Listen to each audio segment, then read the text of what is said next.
Well, welcome everybody. This is season 3 of the Black History Lunchtime Conversations.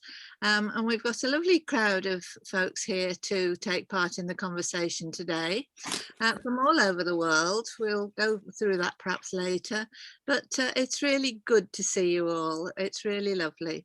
Now, today we're going to be following up on and learning more about the Benin Bronzes and the activities that are going on that are going to support the returning of at least some of the Benin Bronzes.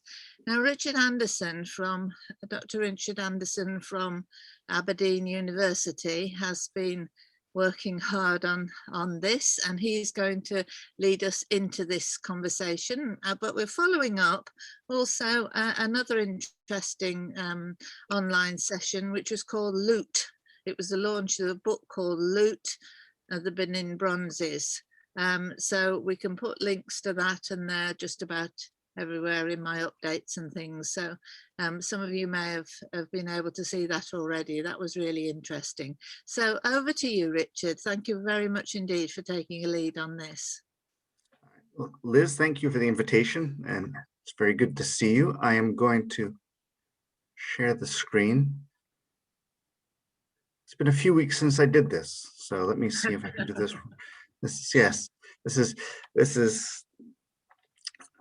This is teaching in 2021 and being an academic. How did I do this last time? So hopefully you can see the PowerPoint there. Yeah. Okay, good. Do you want to make it full screen for us? Sure, I can do that. Let's see. You're going to slideshow, start from the beginning. Yes, there we are. It's easier because I don't know what medium some people are using to see this. No, absolutely. Thank you. And the rest of you, can you make sure your mics are off? That's good. All right, so I don't want to speak for too long because I want to make this a discussion, but what I want to do today is talk a little bit about the pre-colonial kingdom of Benin, the importance and origins of the Benin Bronzes, about the sacking of Benin City in 1897, how these objects then appeared in primarily Western universities and museums around the globe, and then talk about the particular Benin bronze, the head of an oba, that was in our collections from 1957 until just about now, and talk about the process for repatriation and how that might speak to repatriation efforts more generally. So the Kingdom of Benin was one of the most significant kingdoms in pre-colonial West Africa. There's a map here on the right that shows its location within what is known as the Bight of Benin, what is in present-day Nigeria. And I put on the left a sort of truncated timeline of the evolution and important dates within the kingdom. And so you can see that the first recorded contact with Europeans is in 1486. So in other words, that's a decade before Columbus's arrival in America. It's also a decade before the founding of the University of Aberdeen.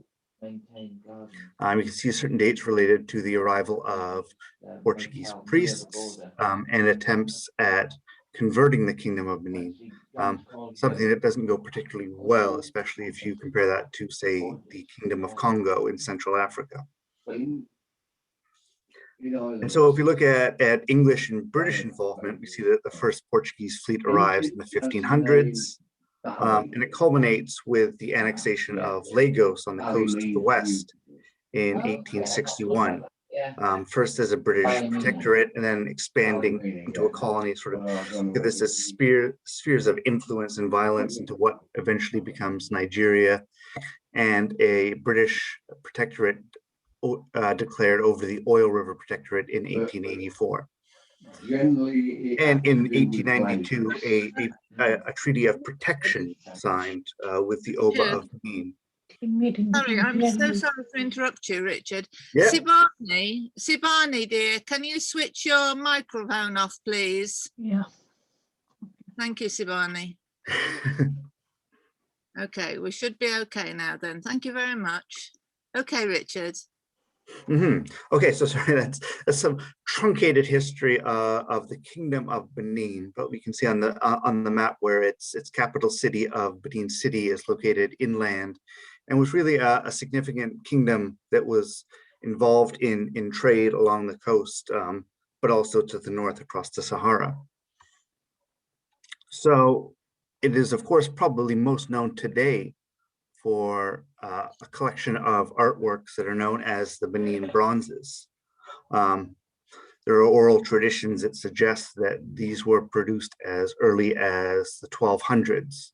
There's a particular origin story that traces this to around the rule of an Oba who came to power around 1280. These are works that have a variety of forms and serve a variety of purposes related to ceremonies. They have religious functions. They're today collectively known as the Benin Bronzes. So one thing to keep in mind is that they are actually in many cases made out of a variety of materials. So sometimes bronze, very often brass as an alloy. There's an image on the right here from the Met, which is a ivory mask. And you can see that they take a variety of forms.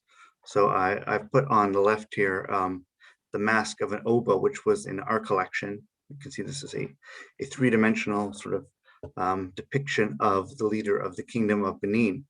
On the right is a ivory mask, which is a depiction of essentially the Benin equivalent of the Queen Mother, which is cast or created rather in ivory. The central figures, one is from the British Museum, and this is a plaque. So it is in some ways a flat figure with sort of three-dimensional images. These are perhaps the most known of the Benin Bronzes. So there's 56 of these on permanent display within the British Museum rather. And then to the side of that, there is another plaque of a slightly different form, which is on display at the Met. And one thing I consider in my teaching is these are works of art, but they are also historical sources. That is, that they say a lot about the values of the Benin Kingdom, and that they narrate certain aspects of Benin history. So if we look at the plaque from the British Museum, we can see here, this is a depiction of the Oba's Palace as it existed before it was destroyed in 1897.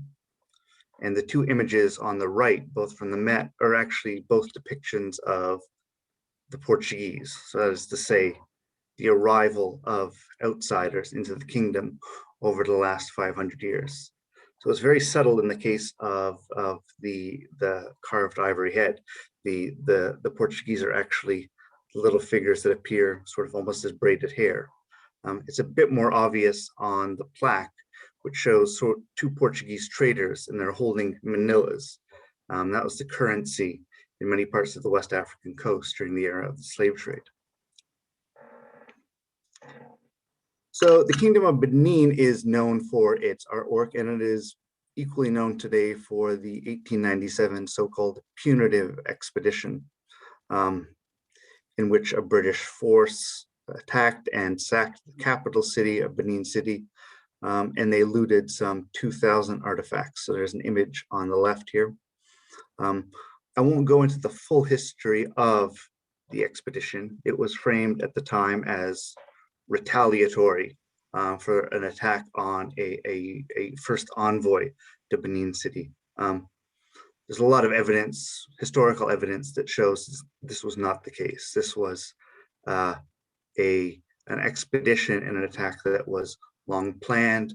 The sheer scale of it shows the time required to stage such an attack. And I think equally important is that the rhetoric that justified the attack was something that had been seen in colonial documents and in print for 3 decades. If we look to the explorer Richard Burton's 1863 Wanderings in West Africa, the justifications for the attack and the subjugation of Benin as a kingdom involved in slave trading and human sacrifice. That's something where there's an ongoing narrative of 3 decades. And so the image on the right is a picture of the Oba after his capture, when he was exiled, first at Calabar on the Nigerian coast. So the capital city of Benin was attacked. The royal palace was destroyed, burnt. As I said, this is by accident. But what we know is that the items of the royal palace and the Benin bronzes were first and foremost symbols of royalty. So it's not unlike any Western country in which, we look at the fact that these were items where many of them venerated royalty. There are many heads of obas, and the plaques themselves would have been decoration within the palace. So after the sacking of Benin City, we see a diffusion of these objects. Many of them, most are carried away by British forces, either then taken to British institutions, or some of them are taken away privately and kept or sold. So this is an incomplete list from a particular work that came out about 5 years ago of worldwide location of known plaques. So I should say that these are only the plaques, that is the images that I showed on the last slide. If we look at total objects from Benin that were sacked in 1897, the British Museum is far ahead with more than 900 items. And if you look at Benin on the British Library page, British Museum page rather, you'll see over 1,000 items. So the British Museum is by far the single largest depository worldwide, but you can see how these are diffused in Western museums primarily, in the UK, in Germany, and the United States. And you'll also see that there's a question mark there because since 1897, a significant number have been in private collections, and we don't actually know, and probably will never know, the extent of how many are there. In the case of Aberdeen, we do know that one item in the 1960s was lended from a private owner and was displayed, but we have it in our notes that was then taken back by the lender, and there's not much about the subsequent history of the object. And this is another list, and again, these both appear in recent, as appendixes to recent books. And this is a list of UK institutions that may, and the wording's on purpose, we don't know the global location of all Benin bronzes, but these are UK institutions that may currently hold objects looted from Benin City in 1897. And there are 45 institutions here from across the UK.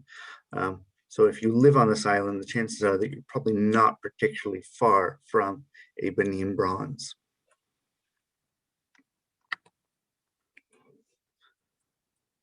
I want to talk a little bit about the history of repatriation because it's something that's in the news recently, I think quite a bit, but it's nothing new. The first request for repatriation actually occurred in 1935 when the Oba made a request to the British for the repatriation of 2 throne stools. So the significance of this is that he felt these particular items were important to the ceremonial functions of the court, right? These are thrones. The British government followed up by an investigation, and they found that these particular items that had been originally taken by a soldier who was involved in the raid and were then in private hands had since been sold to Germany. So in a sense, the response was that, sorry, but these artifacts are now in what was then Nazi Germany. And so this is something that sort of hit a dead end. A further claim of significance was in 1977, when Lagos held Festac, which was a festival of arts and culture for Africa and the diaspora. And at the time, the government of Nigeria requested from the British Museum that they return the image that's pictured here. This is a carved ivory head. This is quite a well-known image, one of the most famous works of art produced in pre-colonial Benin. Again, this is a work of ivory with a depiction of the Portuguese across the top. So this was a request that was denied in 1977. And so instead, a Nigerian artist created a recreation that was shown in the festival. It was reproduced on a lot of the publications for the festival, such as what you can see at left. And since then, it's really become a symbol of culture and artistic tradition within Nigeria. So if we move somewhat forward, in 2010, there was a first meeting of a group known as the Benin Dialogue Group that was founded 2 years earlier. This is a group that is of 150, 160, I think now, universities, museums, primarily in Europe, discussing the possibility of some form of, if not repatriation, some sort of meeting of these various objects from Western museums within Benin. And so if we look at precedents for repatriation, in 2014, a man named Mark Walker, who's pictured at top with one of the princes of the Benin Kingdom, returned 2 bronze artifacts that his grandfather, Captain Herbert Walker, who's pictured at bottom, looted in 1897. And so since 2016, the current OBA has continued to emphasize the importance of returning these cultural treasures. And so it's within this context that the University of Aberdeen started discussing an object that we knew was from the Kingdom of Benin, and considering the procedure for repatriation and deaccession. So before these discussions, the university had a 5-point procedure for how to discuss and undertake the repatriation of an object. And you can see that here. That is the identity of the item, in this case, the Benin bronze in our collection, which is pictured on the right, the history of possession and or ownership of the item, the connection between the item and the claimant, the significance of the item to the claimant and to the university, and the consequences of return. And I'm happy to talk a bit more about that. So there is a formal process for the repatriation of objects, both within the university and in international law. So under international law, the process is, the key point is that a claim must be made externally. That is, that somebody who says that this item should be repatriated has to make the claim. So in the case of Benin Bronzes, then this claim has to come from Nigeria. And so in a process that began in 2019, the university and its museum staff contacted Professor Benkole Sodipo, who's a professor of law in Nigeria. And this began as an informal discussion, leading then to a formal repatriation request that was made by the Nigerian Federal Ministry of Information and Culture for the return of the head of the OBA, which was supported by the Court of the OBA of Benin, the Edo State Government, and the National Commission for Museums and Monuments. So I've highlighted a few stakeholders here because a question that's sometimes raised is repatriation to where or to whom. So these were items that were looted from the pre-colonial Kingdom of Benin. The OBAs are still in power, largely in something that is of a ceremonial role, as with many monarchs today. We can't return these items to a political entity that no longer exists as it once was.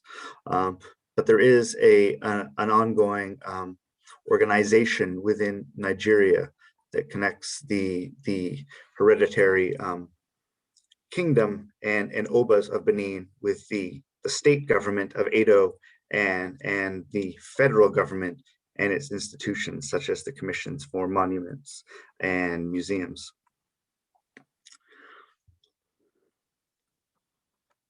So having received the formal claim, a advisory group exists within the university, and this is current and ongoing for deaccession and repatriation. There are standing members. In this case, as the historian of Africa at the university, I was very fortunate to be a part. And we had external members that includes the head of the Hunterian Museum at the University of Glasgow, where they're undertaking some similar discussions. So looking at the claim based on these 5 criteria involve research into the object itself. And so the key point then was the confirmation that the sculpture was definitely one of the Benin Bronzes looted from the Oba's palace in 1897. So one of the key pieces of evidence is this picture here. This is the only known picture of Benin City that was taken before the sacking of Benin in 1897. So this is an 1891 photograph of an altar within the royal palace. And what you can see is that there are 2 heads there that are very similar, almost identical to the one that exists within the University of Aberdeen's collection. We don't know much about the life of the object itself between 1897 and over the next 6 decades. We do know that it was purchased at auction in 1957 from Sotheby's for a price of £750 plus the commission.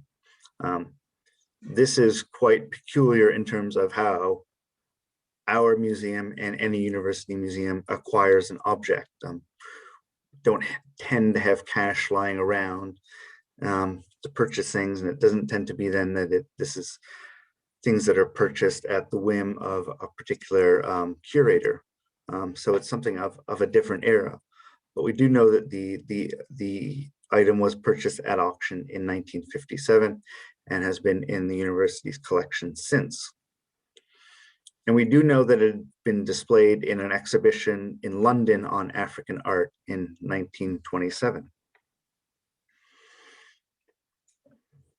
So the question then is, what comes next? There are a number of press reports in newspapers such as The Guardian saying, well, can Aberdeen be a catalyst?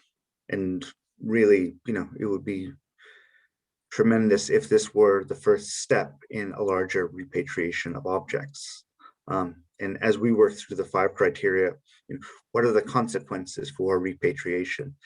We looked particular at the aspirations of Edo State for a new museum of West African art, which is been designed by a very notable Ghanaian British architect and is scheduled to open in 2025.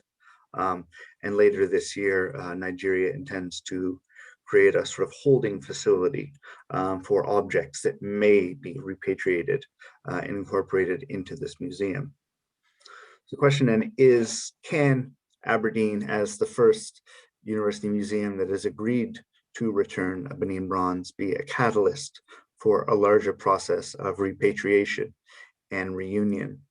You might have seen that the Aberdeen announcement came within a week of announcements within Germany.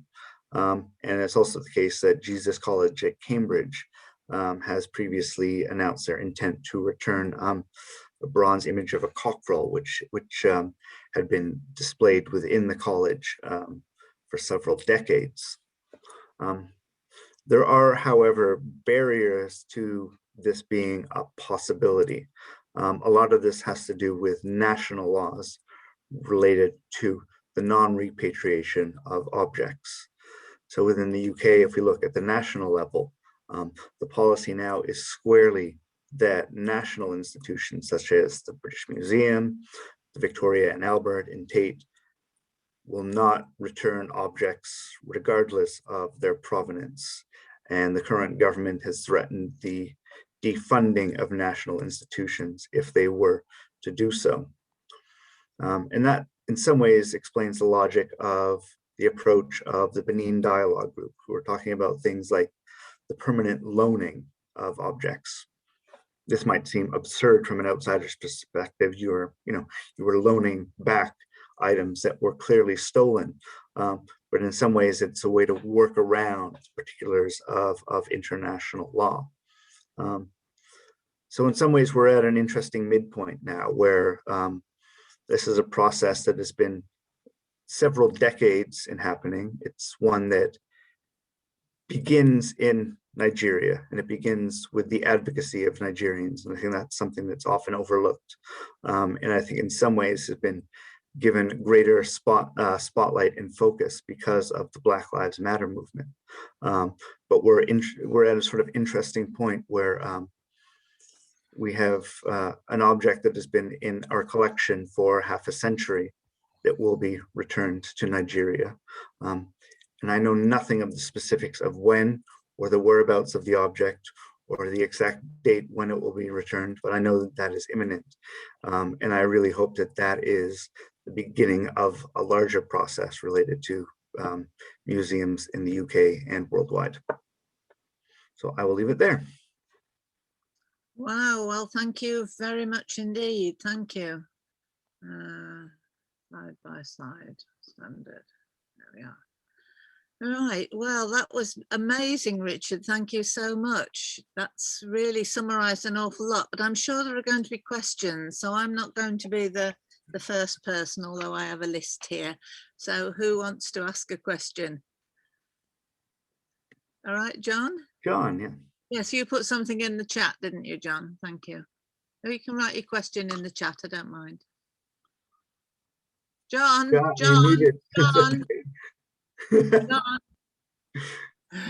Yeah, sorry, I'm miles away. Okay, too many distractions there. Now, at the Centre for West African Studies, they've got some bronze heads there, or I remember a bronze head. And I mean, it's quite startling, but I understand it's a reproduction of some sort.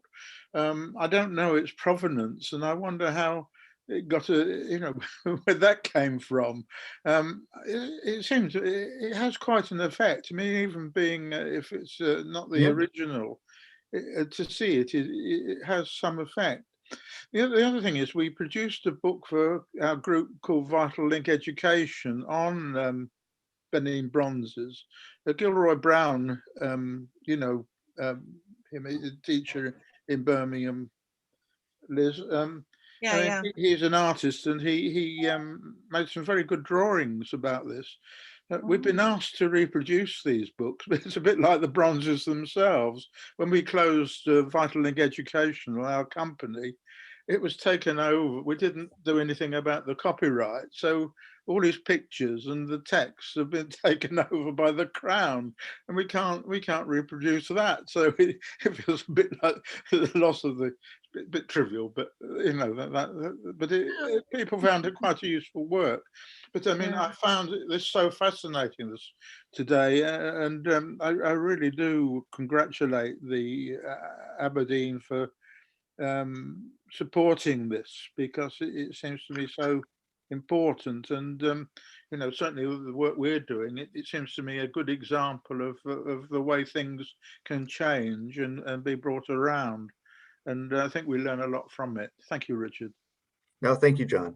A few points on that. One is that the crafting of bronze, very much more often in brass, some form of alloy. It's been a practice that's gone on for at least 7 centuries within Benin. So not every object that appears in Western museums is the product of this 1897 raid, although a vast majority of are, right? Some 2,000 items dispersed around the world. But it's still possible that these items can be acquired later. If you really want, you can go and you can purchase your own Benin bronze, because they're still made. Some of them more so for tourists. But at the same time, there are those that are copies, and this is a practice that is long-standing. So there's another item in the university's collection that actually fooled me a bit, because I saw we have a very old card catalog from the mid 20th century. And I read, this is a head from the Kingdom of Benin. And I didn't read, at the very top in small print, it said plastic copy. And you wouldn't know to look at it. It's the coloring of the object. It's a great reproduction of an item that exists now in the British Museum. So it's not always obvious, but it is something that addresses, certain issues that certain constituencies have of, well, if we return the object, we can't see it, right? Leaving aside whether they were interested in seeing this or were aficionados of African art beforehand. But can you see it, for the purposes of an academic institution? Can you teach with it, right? If you want to incorporate African art into your teaching, well, I can do that with this particular object, regardless of the fact that it's made of plastic and it's decades rather than centuries old. So I don't know in the case of Birmingham. I know that there are a few items, and this is in the longer list, which comes from Dan Hick's book, within the university, and I think also collections held by the city that can be clearly tied to the 1897 raid. So I think it's I think that's really interesting. Yeah, and I don't know about who reproduced them, but of course we have to think about the present and the evolution of technology in terms of 3D scanning and printing and the possibilities for that, which I think opens up very new avenues. So, if places are concerned or claim to be concerned about the loss of these objects, well, you can repatriate these objects and still have a facsimile in your collections. Yes, I think that's a really good point. If I can just say, John, I did a Google search looking for Benin Bronzes, and I found so many were advertised on Etsy or whatever. And I suspect that the majority of those are reproductions, because there is still an active production facility in Benin. And obviously they're looking to sell to tourists and the international trade. And they are obviously very good at copying them. And that's not a problem. It's just that, how can we possibly, from my point of view, how can we be refusing to return stolen goods? If they're the original items, then they deserve to go back to the place they were stolen from, not to be kept. So that's my line on them. But it's interesting to hear about the plastic one that looks so good, and many of these, if you Google, you find really good ones. John. Yeah, it's just to make the point that it been very good for us as teachers, as a the fact that it's there and it has the effect. It's been very useful for work with schools and taking children there. So it has that effect. But certainly this story needs to be incorporated in teaching so that everybody understands. It's like the removal of statues and things like that. We need to understand everything around it. So it's that sort of thing. And I think this is moving forward. Thanks. And I think that fits in with our whole theme about museums and what they've got in there, and statues and what they're doing. All right, any other questions then that anybody's burning to ask? Seen, Joanna has one in the chat, yeah. Joanna, sorry. Oh yes, I didn't look at that. So Joanna wants to know about where the raw materials came for the bronzes. Was the copper from North Wales, from Paris Mountain? It's a good one. You know where the materials come from? Is there I don't. You're the second person to ask this, and they're both from Wales, I have to say. So I don't know. So what we do know is that the casting of these objects began several centuries before the period of the slave trade, before any contact with Europeans. Thereafter, I don't know whether the actual casting of these objects involve metals that might have come from Europe in the form of various metal currencies, such as manillas. that might well be the case. That is something that would require tracing, right? There's few direct voyages in terms of slave trading voyages or any other type of trading voyages between Wales and Nigeria during this period. But it might be a question of sort of a few degrees removed insofar as there might be items that were produced in Wales that were then part of trading voyages that were outfitted elsewhere and then proceeded to what's today the coast of Nigeria. So I don't know. I have my doubts, but I don't know at this moment. So. Well, you needn't have your doubts anymore, Richard, because Wales is very close to Liverpool. And at one stage, Liverpool was called the capital of North Wales. And South Wales is very close to Bristol. So there certainly was, there were goods procured from North Wales. We've done a lot of work on fabrics that were produced, wool that was produced in North Wales. But there was also iron goods, and there were also other goods. Now, the question about the Paris Mountain was that Wales was the big centre of copper production. Not only was the copper mined in what's called Paris Mountain on Anglesey, but it was then shipped down to Swansea, which had such big copper production that it was called Copperopolis. Absolutely massive, and that certainly was shipped out. And I remember Professor Chris Evans telling us about the iron bars that were made especially by commission for use in African trade. And these were small iron bars of particular diameters and lengths. So there certainly was export of metal. But my question was there not iron ore and copper in Africa? Well, that's the question. I mean, and there certainly was, right? Because the creation of these objects predates trade with Europe. And the question is that if you look at a map of the Kingdom of Benin, it's some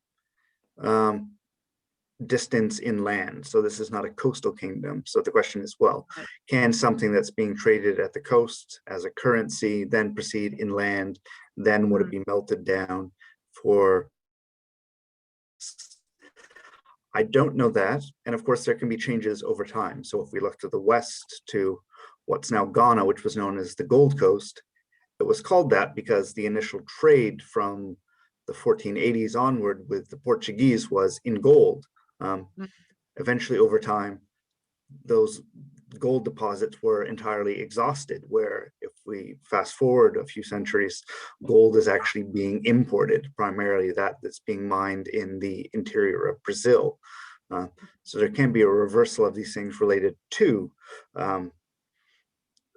the deposits of metals within Africa, but also sort of the unequal balance of trade in the era of the slave trade. So at this point, I don't know, but it's a very interesting question, and it's something I'll have to follow up for the many people from Wales who are interested in this history. Follow it up. How many of us are from Wales? I don't know if you've noticed, Liz. How about me? Yeah, there were definitely pockets of areas around even the place that we now know as Nigeria that had metal deposits. Yeah. In the eastern area of Nigeria, quite close enough to Benin for there to have been trade between places like Enugu and so on and Benin. There were also deposits in northern areas of Nigeria. So and then, like Richard states, these things had been in production centuries before interaction with any Europeans. The Portuguese were the first, but these things were already there before the Portuguese went there. So there were mineral deposits in various parts of Nigeria. Even gold, not nearly as much as you have in Ghana. But there were, my father's family came from a part of Nigeria, Ilesha, where in colonial times, gold was mined, so there were various metal deposits in various parts of Nigeria. that did not require the metal coming from abroad. They could have, they most definitely traveled intra-land. If some of the Ife heads were also made out of brass, not all of them were terracotta. So definitely we had iron in various parts of the country that now constitutes Nigeria. Mm. Enough for Bunmi, them. is there anything else that you want to add about this, to tell us about? Because obviously that Nigeria is your homeland. Are you from Lagos area, did you say? Well, I was born in Lagos, but I grew up in Port Harcourt, which is the River State area. But I know Benin very well. So yes. Tell us, what's it like now in Benin then, Bunmi? What Like of a city is it? Benin is well, a lot more cosmopolitan than some other Nigerian cities, because over time, like most other capital cities in Nigeria, it has attracted people from other parts of the country. It's a nice, friendly place. Over the last 20, 30 years, it has become infamous for being a part of Nigeria where most girls are trafficked to Europe for prostitution. But that's mostly because of the level of poverty there, caused by lack of industry and so on.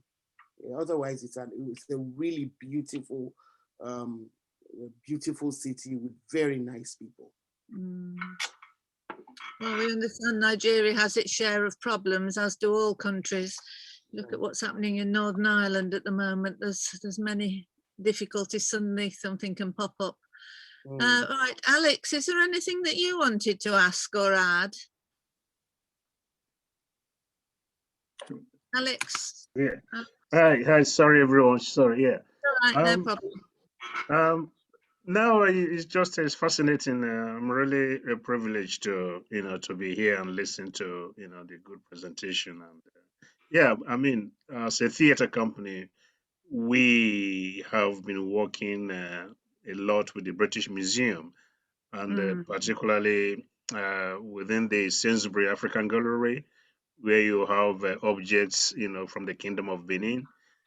We have held a number of projects that was actually to bring the stories behind the objects alive, because people just walk through them and admire the objects and without actually understanding the symbolisms and other hidden stories. So our job usually is to go there, working with young people, working with community, and bring those stories alive at the museum. I hope you're planning to do some plays on about Voranwe of Benin.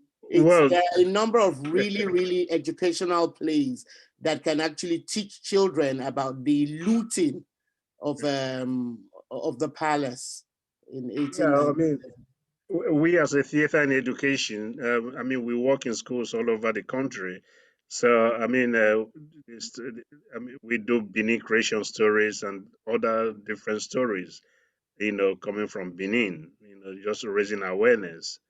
I know a friend of mine, has been, wanting to do the Obavorame, which is a play written by Professor Rotimi, which actually encapsulates the whole expedition.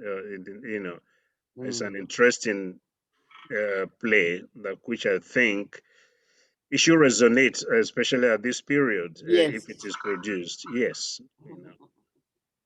Do you ever film your productions for sharing, Alex? Not on our work at the museum, but if you go to our YouTube, we do have other videos. Right. Would it be possible to share one of your storytelling films on one of our sessions? It would be really interesting. Um, Have a think about it. We'll talk about that yes, later. yeah, Won't put you on the it's spot, possible. yeah. Yeah. But it's very interesting because we're looking at ways of telling. So we've got Richard as an academic telling the story. We've got others who are writing non-fiction descriptions of the story, like I can't think of his name now, who did the loot presentation. It's Barnaby Phillips. Barnaby Phillips. Yeah, I then- guess I have a sort of resource guide of things I've been looking at lately that I'll pass along to you.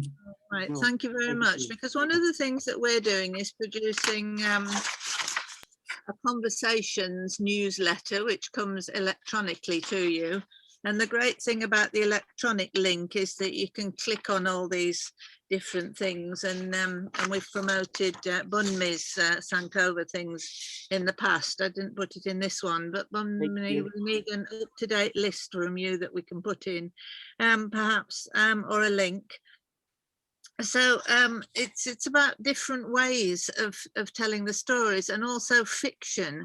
So in not next week, the week after, we're going to welcome Lawrence. My memory's not brilliant today, but anyway, he's called Lawrence, and he's written a book on Dido, Dangerous Journeys or something. So he's a really going to be interesting. So we're looking at different ways that we can tell these Black history stories. It's really, really valuable.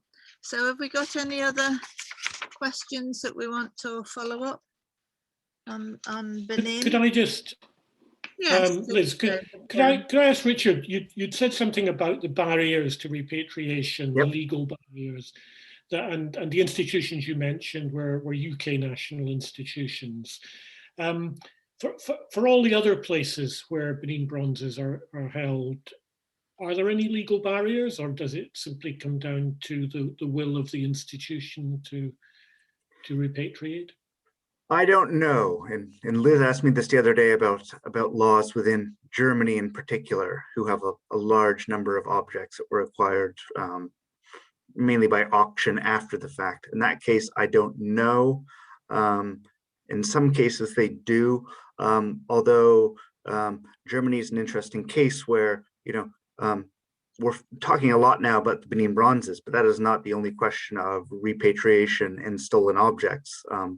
And items that were taken in relation particularly to the Holocaust is a precedent in which international law was changed in that case. So I don't know, particularly in the case of Germany, where we've seen announcements of intent, but I don't know then and about the particular museums that hold them and whether they're bound by national law or whether it's the will of particular stakeholders. Very often that is the stumbling block, and that is something that's changing, where if we look at the British Museum, you had the twofold of the government not being particularly in favor of this, to put it lightly, and you had a lot of pushback internally. So heads of the British Museum who would write documents on the Universal Museum saying that this is a repository that's for all of humanity, and if you take that apart, it diminishes it, and a lot of other sort of self-serving sort of justifications about the life history of an object. That's changing. So institutions are changing. The British Museum's case, it's whether it's bound by national law. And then there are other cases where I think Oxford is a quite interesting example that's been in the news quite a bit lately. So that's one where Dan Hicks has written a book as a curator, but ultimately the decision is not his. It comes down to the trustees of the University of Oxford, right? This quite ancient institution that has produced many of our recent prime ministers and cabinet ministers, and whether they will make a decision similar to the University Court at the University of Aberdeen, to me seems probably unlikely, even if the head of their ethnological museum is calling for the permanent repatriation of these objects. Thank you. That's a clear explanation. Thank you, Richard. Gwyneth, can you unmute yourself? Can I just give apologies that I've got to leave? Thank you, Richard. That was so interesting. Thanks, Angela. And lovely to see you, Liz, feeling better.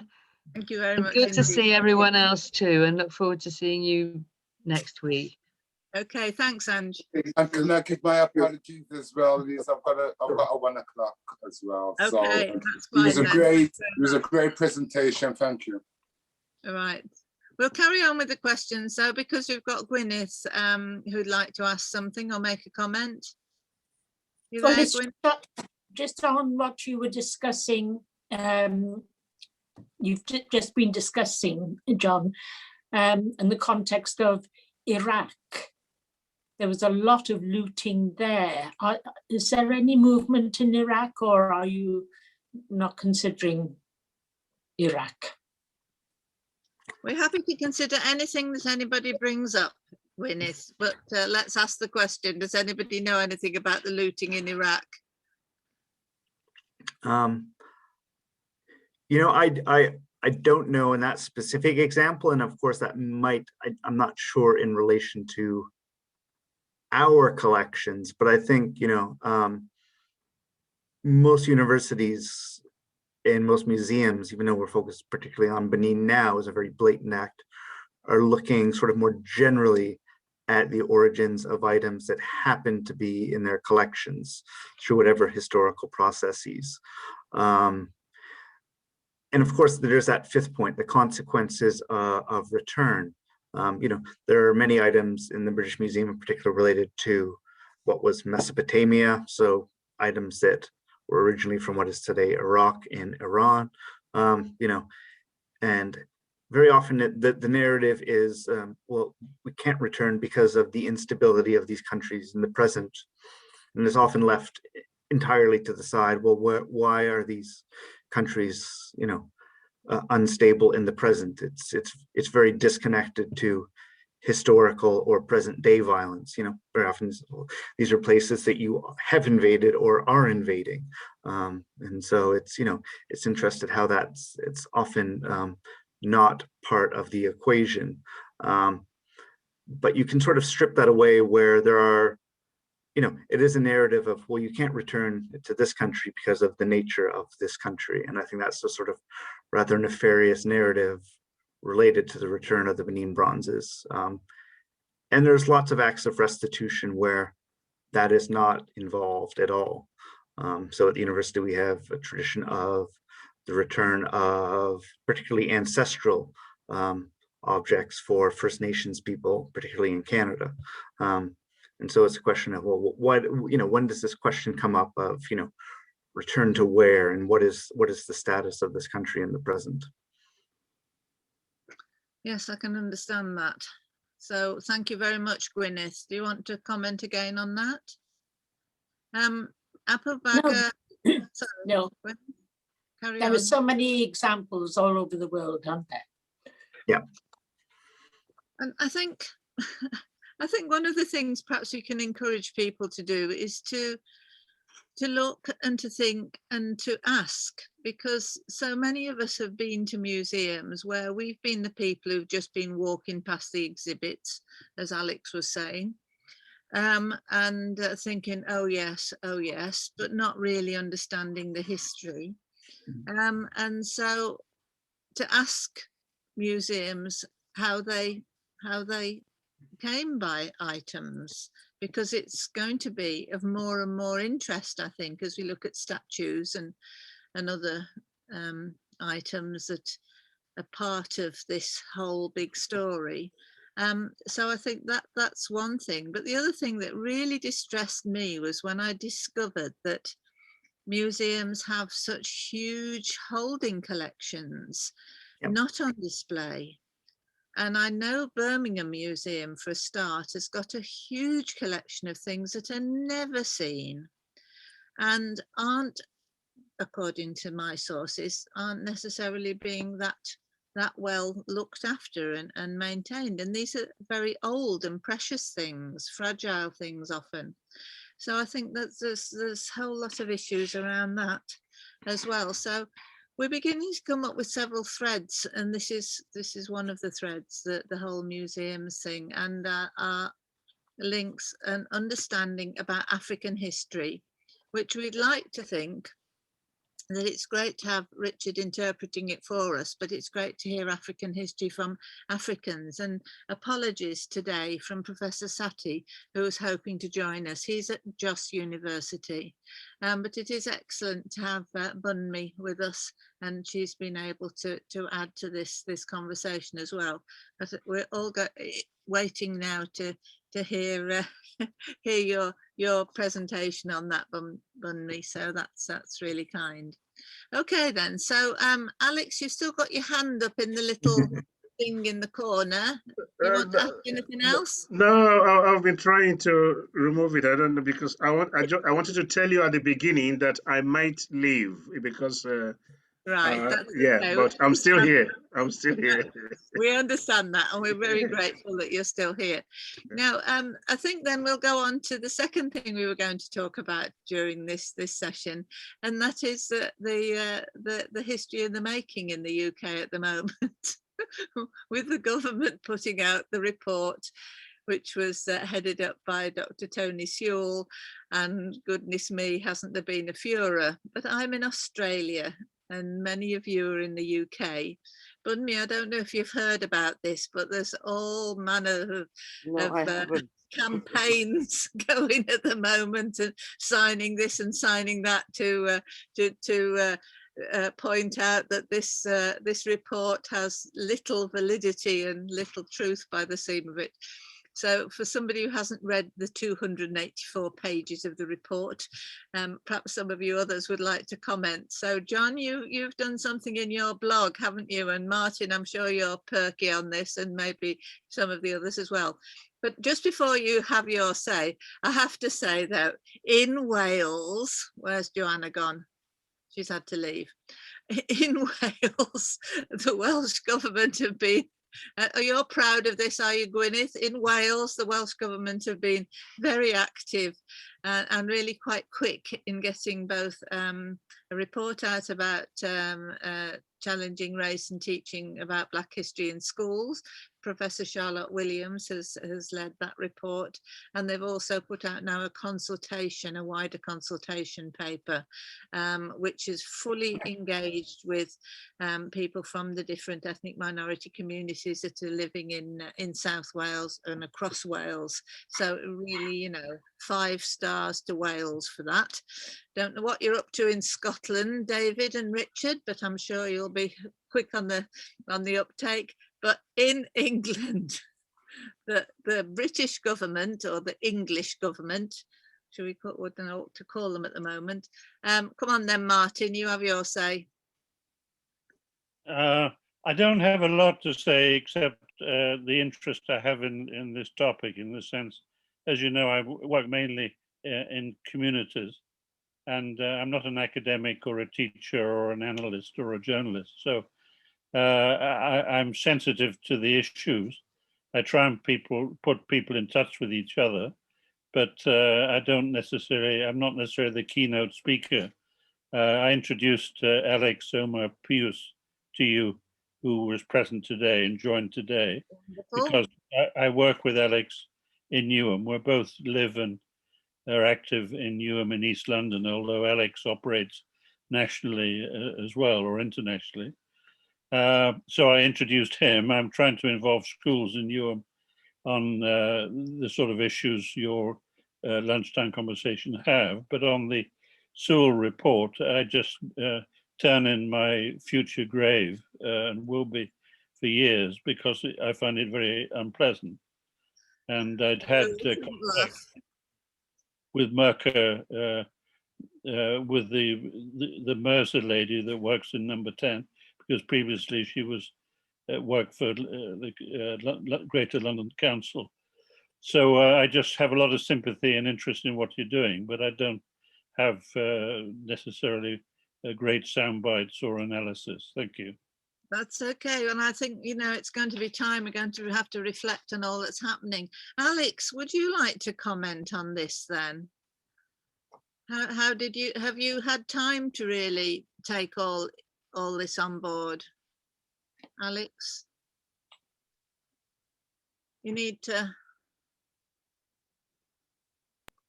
Sorry, I keep doing this. Yeah.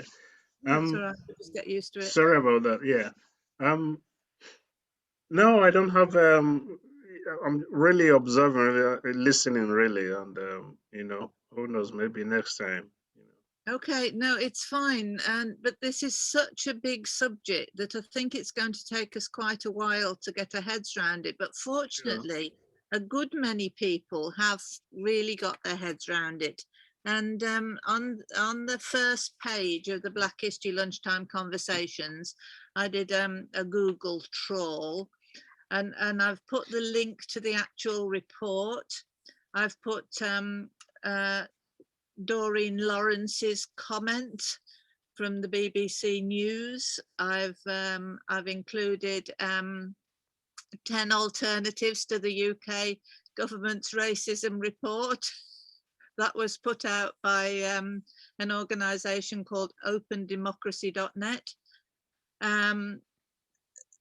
Conversations, certainly the Australian edition, got all the way over here, I'll have you know, has responded to the Rates Commission report, The Rights and the Wrongs, put the link to that.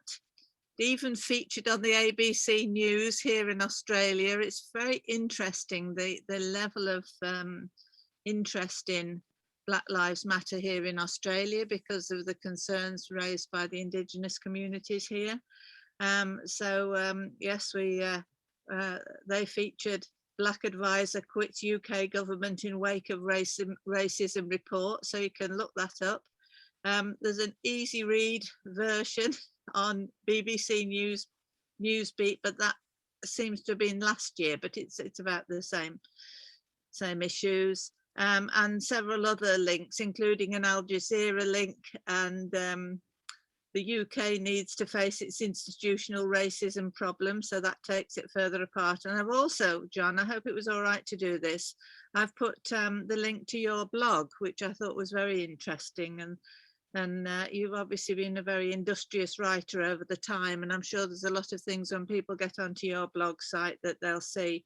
And The Voice also did a long piece on why Boris Johnson needs to reject the Sewell report and launch an action plan to implement the previous race reports.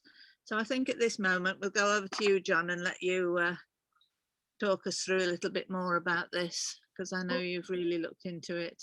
Well, I mean, it's interesting that we're producing this decolonizing education. We call it decolonizing education, an empowerment project. Somebody's, I think it's Gilroy, so it becomes deep. And we're looking at a little booklet, Issues and Resources. This is just the beginning of that. But Carlton Duncan, as I say, he was a head teacher in Birmingham, and he was on both the Swan and Rampton and Swan committees, 5 years of his life. He wrote about this and explained how that Rampton happened to mention as one of the things that racism, institutional racism, was an issue. Well, it wasn't light, and so for the 85 report rather, Swan, Lord Swan was brought in, who self-confessedly knows nothing about education or knew nothing about education and so on, took over, and Rampton was demoted to his deputy, I think. So they produced the Swan report. Now, the point that Carlton made, it's never been implemented. We have this thing, and it talks about, right from the turn, well, Carlton starts with Cord, Bernard Cord's report from 70, when he was concerned about the number of Black children ending up in so-called educationally subnormal schools. That was the document report at that time. And so people started talking about this and bringing up the need for the reports. But you see, the way Carlton feels about it at the moment is that, having worked on this, it's never been implemented. Now is the time to do something about this. So Black Lives Matter, COVID-19 has revealed a lot, but along comes this report.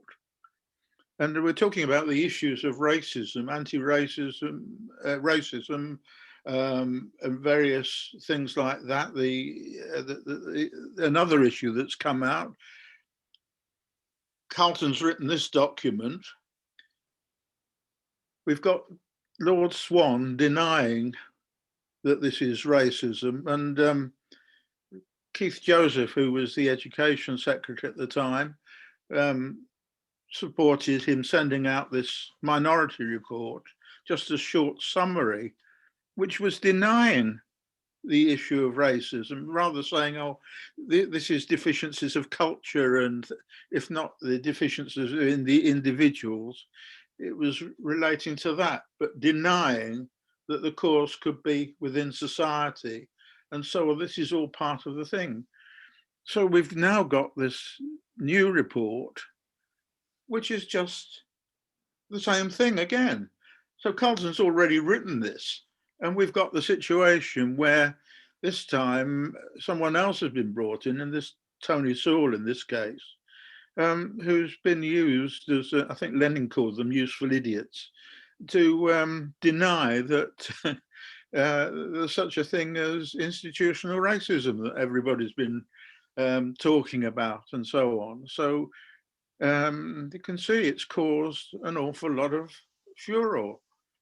Well, it's certainly got people talking about it. I tell you, I've just quickly looked on the Voice website to see if they actually, because they say about past reports, to see if they said anything specifically about the Swan and the Rampton report, which they don't in the short article. But at the side, there's 3 more articles that are there, including one by the British Medical Journal that warns that the government's race report is a missed opportunity to tackle disparities in healthcare amongst ethnic minorities. And there's a couple of other articles there. So there's certainly plenty on the web to search through and to have a look at.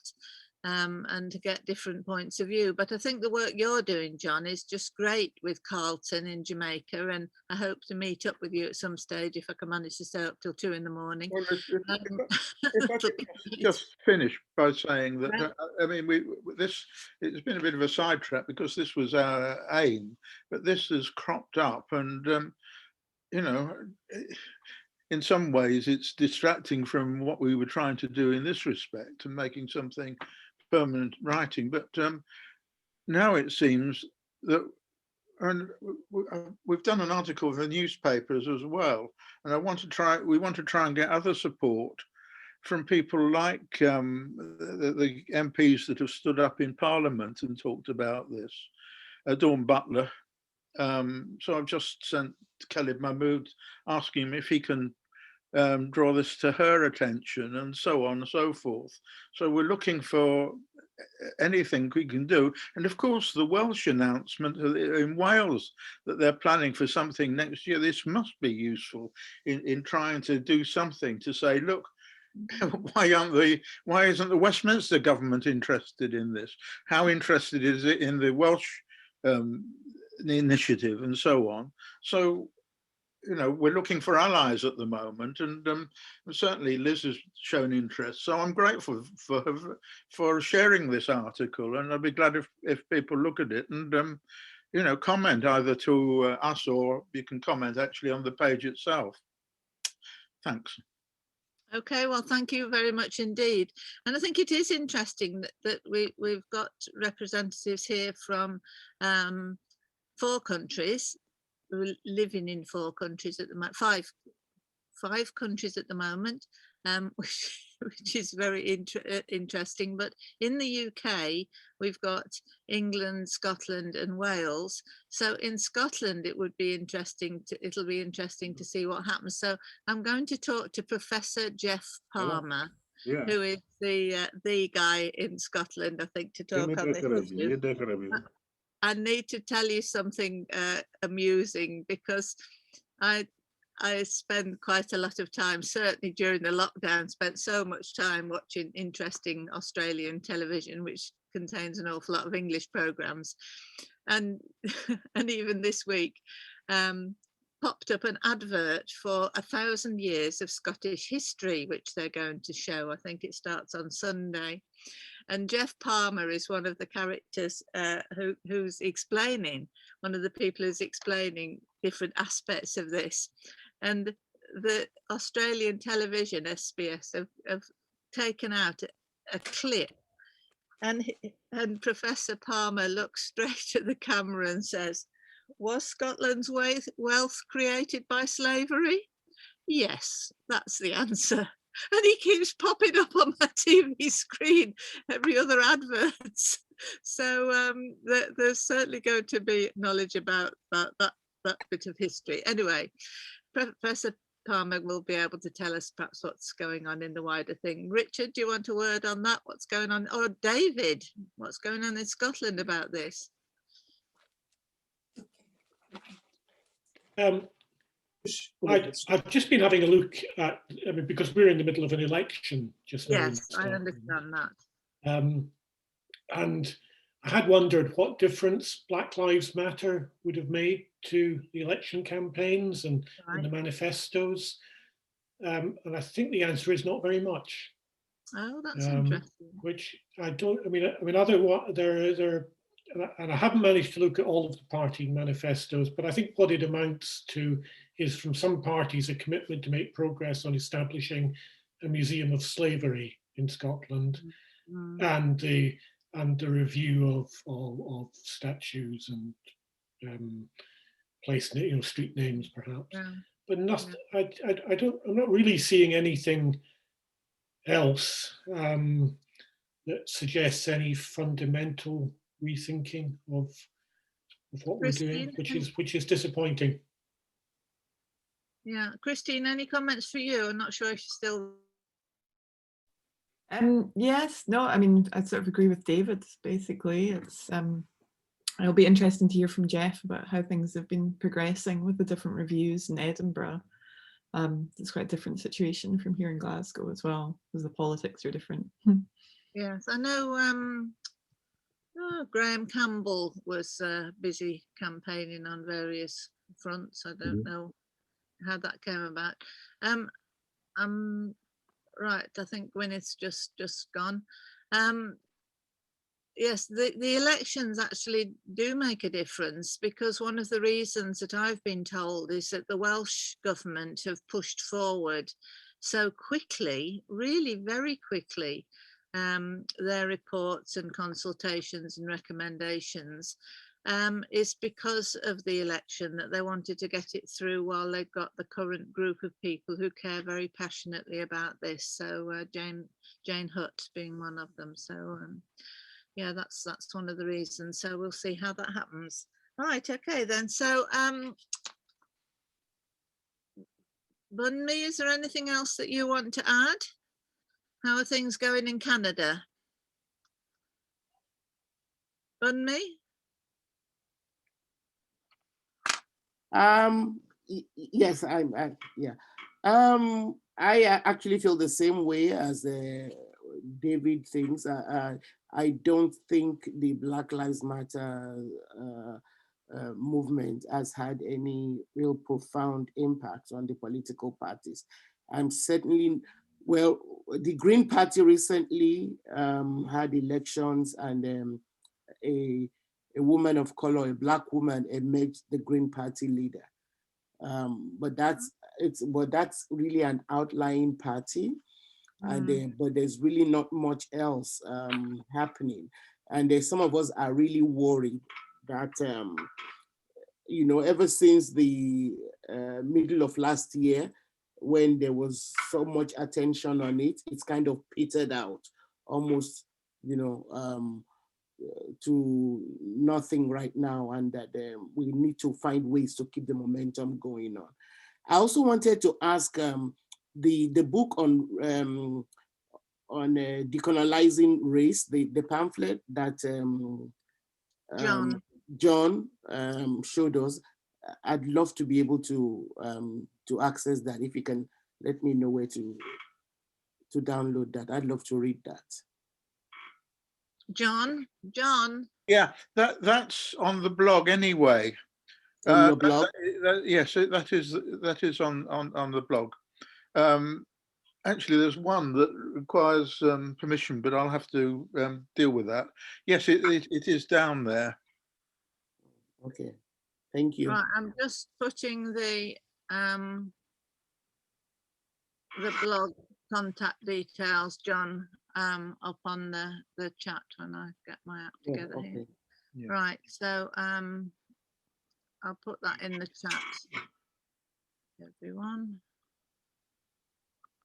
Right, so Bunmi, I don't know if you can take that information off the chat. If not, it's in the latest of our updates. It's Okay, the I'll look at it. And Christine, I owe you an apology. I either didn't realise or I had forgotten that you founded the first centre for the study of slavery within Scotland, and for that I congratulate you very much indeed. Tell us about the Centre for Study of Slavery then. Well, it's based at the University of Glasgow. It's named the Beniba Centre for the Study of Slavery, and the name Beniba's taken from an enslaved woman, an enslaved mother who lived in Jamaica on a plantation owned by a former rector of the University of Glasgow. And so it was just set up last year, so sort of everything has been kind of virtual so far, but we're hoping in the next year we can start to do some in real life events. And I mean, the first big thing would be that we're opening a new academic building at the University of Glasgow named for James McEwen Smith, who was the first African-American medical graduate.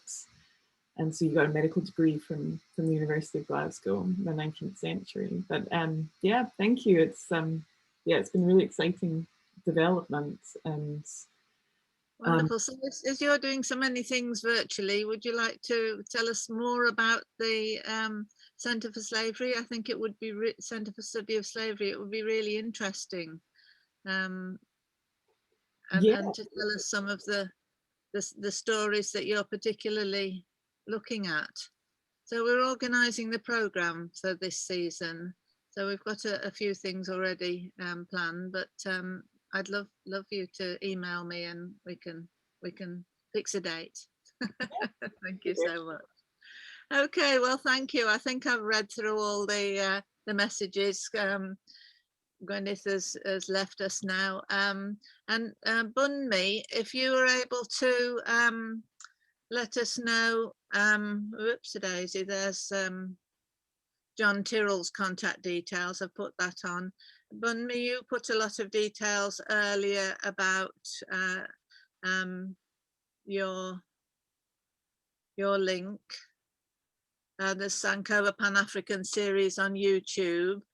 So we can all have a check out on that. I'm just copying them off the chat because my capabilities of managing to download them at another stage are very limited, so just bear with me there. So Bunmi, do you want to add anything else before we go?